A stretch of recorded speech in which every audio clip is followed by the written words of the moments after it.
Assalamualaikum warahmatullahi wabarakatuh. Izin memperkenalkan diri, nama saya Rangga Alfian Pratama dari kelas 12 IPA 2. Di sini saya akan mempresentasikan hasil diskusi kelompok yang meliputi 3 poin. Poin pertama yaitu latar belakang pemberontakan Andi Aziz. Yang poin kedua yaitu proses atau jalannya pemberontakan Andi Aziz, dan poin ketiga yaitu upaya pemerintah dalam menghadapi pemberontakan Andi Aziz. Baik, kita masuk ke poin pertama yaitu latar belakang pemberontakan Andi Aziz.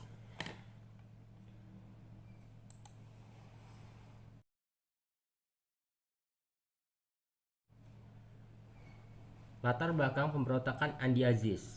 Pemberontakan Andi Aziz merupakan upaya perlawanan yang dilakukan oleh Andi Aziz, yakni seorang mantan perwira Kenil.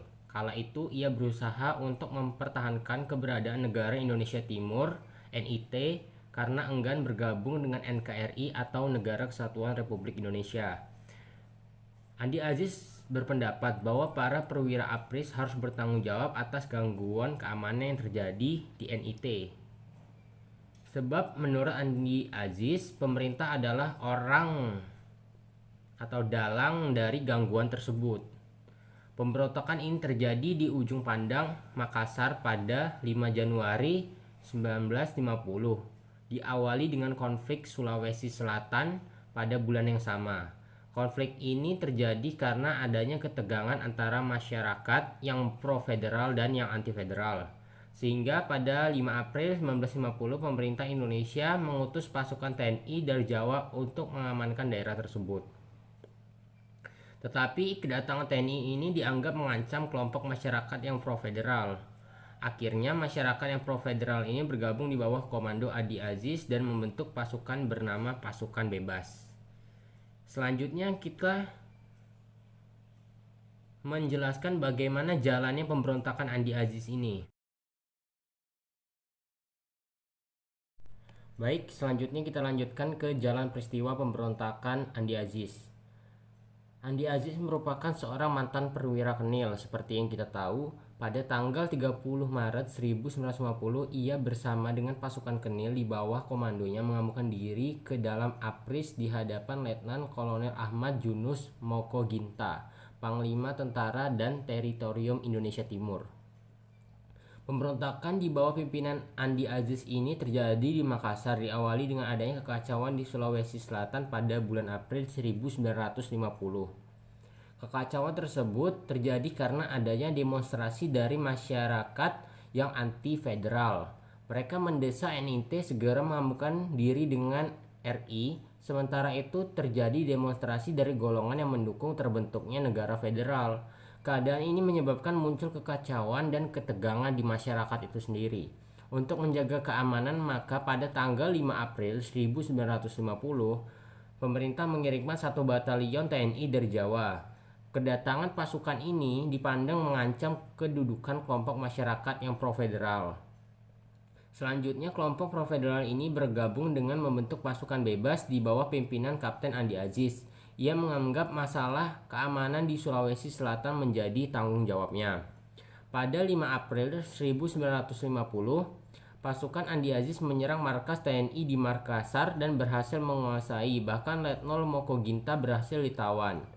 Dan bahkan Insinyur PD Diapari, Perdana Menteri NIT, mengundurkan diri karena tidak setuju dengan tindakan Andi Aziz tersebut dan diganti oleh Insinyur Putuhena yang pro RI.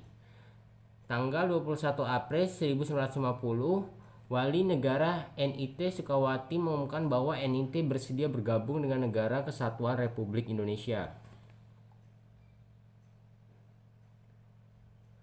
Untuk mengatasi pemberontakan tersebut, pemerintah pada tanggal 8 April 1950 mengeluarkan perintah bahwa dalam waktu 4 kali 24 jam Andi Aziz harus melaporkan diri ke Jakarta untuk mempertanggungjawabkan perbuatannya tersebut.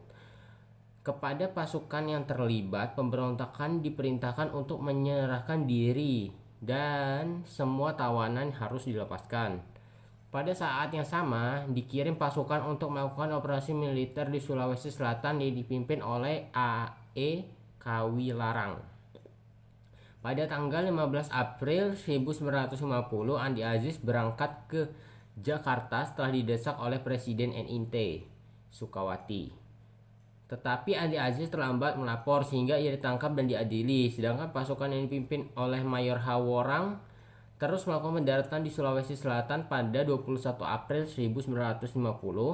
Pasukan ini berhasil menduduki Makassar tanpa perlawanan dari pasukan pemberontak. Tanggal 26 April 1950, pasukan ekspedisi yang dipimpin A.E. Kawilarang mendarat di Sulawesi Selatan. Keamanan yang tercipta di Sulawesi Selatan tidak berlangsung lama karena pasukan KL Kenil yang sedang menunggu peralihan pasukan APRIS keluar dari Makassar. Mereka melakukan provokasi dan memancing bentrokan dengan pasukan APRIS. Pertempuran antara APRIS dengan KL Kenil terjadi pada 5 Agustus 1950. Kota Makassar pada waktu itu berada dalam suasana peperangan. APRIS ini berhasil memukul mundur pasukan lawan. Pasukan APRIS melakukan pengepungan terhadap tangsi-tangsi Kenil.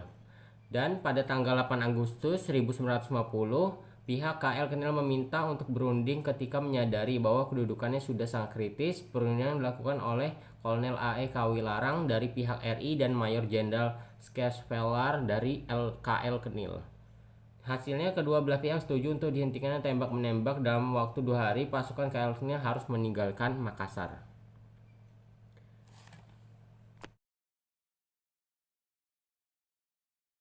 Selanjutnya bagian terakhir yaitu menyimpulkan apa saja upaya yang dilakukan pemerintah untuk mengatasi pemberontakan Andi Aziz ini. Upaya pemerintah dalam menghadapi pemberontakan Andi Aziz. Setelah mengetahui hal ini, pemerintah Indonesia langsung bertindak dengan mengeluarkan ultimatum kepada Andi Aziz dan dikeluarkan pada 8 April 1950. Sebenarnya untuk upayanya sendiri bisa kita rangkum menjadi 4 poin. Yang pertama, pemerintah membuat ultimatum agar Andi Aziz menyerahkan diri. Yang kedua, mengirim KRI Hang Tuah ke Makassar untuk melawan pemberontakan. Yang ketiga, mengirim pasukan di bawah pimpinan Kolonel Alex Kawilarang. Dan yang terakhir, menangkap Andi Aziz setelah dia datang ke Jakarta. Sekian presentasi mengenai diskusi kali ini. Saya akhiri. Wassalamualaikum warahmatullahi wabarakatuh.